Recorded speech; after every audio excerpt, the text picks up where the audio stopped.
যারা তিতা খেতে পছন্দ করেন না বা একদমই খেতে পারেন না, এই রেসিপিটা তাদের জন্য। অবশ্য করলা তিতা খাওয়াই স্বাস্থ্যের জন্য ভালো। হ্যালো এভরিওয়ান, আসসালামু আলাইকুম। নিশ্চয়ই আল্লাহর রহমতে সুস্থ আছেন, ভালো আছেন। আমি লাকি বরাবরের মতো চলে এসেছি রান্নাবান্নার ছোট্ট একটি ভিডিও নিয়ে। আজকে আমি শেয়ার করব আমি কিভাবে করলা ভাজি করি সেটা। এই রেসিপিটা আমি শিখেছি আমার ছোট বোনের কাছ থেকে। এভাবে করলা ভাজি করলে খুবই সুস্বাদু হয় খেতে। ধন্যবাদ মিথিলা দিনা এত সুন্দর একটা রেসিপি শেখানোর জন্য। তাহলে চলুন কিভাবে আমি ভাজিটা করি দেখে নেওয়া যাক। আমি প্রথমে ফ্রাই প্যানে তেল দিয়ে দিয়েছি এবং তেলটা একটু গরম হলে এর মধ্যে দিয়ে দিয়েছি পরিমাণ মতো লবণ। যেটুকু লবণ আমার ভাজির জন্য দরকার সেই বুঝে দিয়ে দিয়েছি। লবণটা একটু নেড়ে চেড়ে মিশিয়ে নিয়েছি। এবার এর মধ্যে দিয়ে দিয়েছি আগে থেকে কেটে রাখা করলাগুলো। করলাগুলো আমি হাফ সিদ্ধ হওয়া পর্যন্ত ভেজে নিব। তারপর এর সাথে আমি আলু কুচি অ্যাড করব। যেহেতু জাপানের আলু খুবই দ্রুত সিদ্ধ হয়ে যায় এবং আমি খুবই চিকন করে কেটে নিয়েছি, তাই একটু পরে দিয়েছি। আপনারা আপনাদের আলুর ধরন বুঝে করলার সাথে একসাথে দিয়ে দিতে পারেন।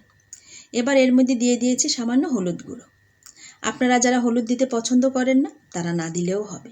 এবার এর মধ্যে দিয়ে দিয়েছি একটু বেশি করে পেঁয়াজ কুচি এবং কাঁচামরিচ। আপনারা যারা একটু ঝাল খেতে পছন্দ করেন তারা চাইলে একটু বেশি কাঁচামরিচ দিতে পারেন এবং কাঁচামরিচের মাঝখানটা একটু কেটে দিবেন। আর আমি যেহেতু আগেই লবণ দিয়ে দিয়েছি তাই আর লবণ দিলাম না। আপনারা এই পর্যায়ে এসে একটু চেক করে দেখবেন, যদি লবণ দরকার হয় সেই ক্ষেত্রে একদম শেষে একটু লবণ দিবেন। আর চুলার আঁচ মিডিয়াম হাই হিটে রেখে ভাজিটা করে নিতে হবে। একদম লো আঁচে করলা ভাজি করলে সেক্ষেত্রেও তিতা হওয়ার চান্স থাকে। এখন ভালোভাবে উল্টে পাল্টে ভেজে নিতে হবে।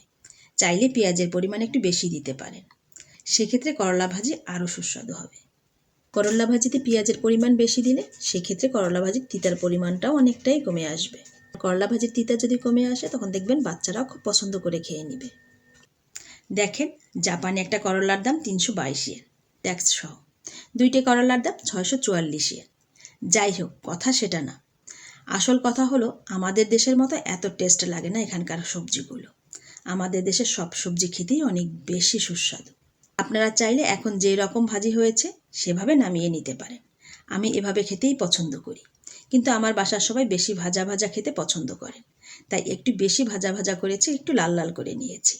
আমি এভাবে যেদিন ভাজি করি সেদিন করলা ভাজি খেতে খুবই মজাদার হয়। এখন এভাবে ভাজিটা এক সাইড করে রেখে দিতে হবে, তাহলে বাড়তি তেলটা এক সাইডে চলে আসবে। এই তো তৈরি হয়ে গেল আমার সুস্বাদু করলা ভাজি। ধন্যবাদ সবাইকে এতক্ষণ সাথে থাকার জন্য। ভালো থাকবেন সবাই।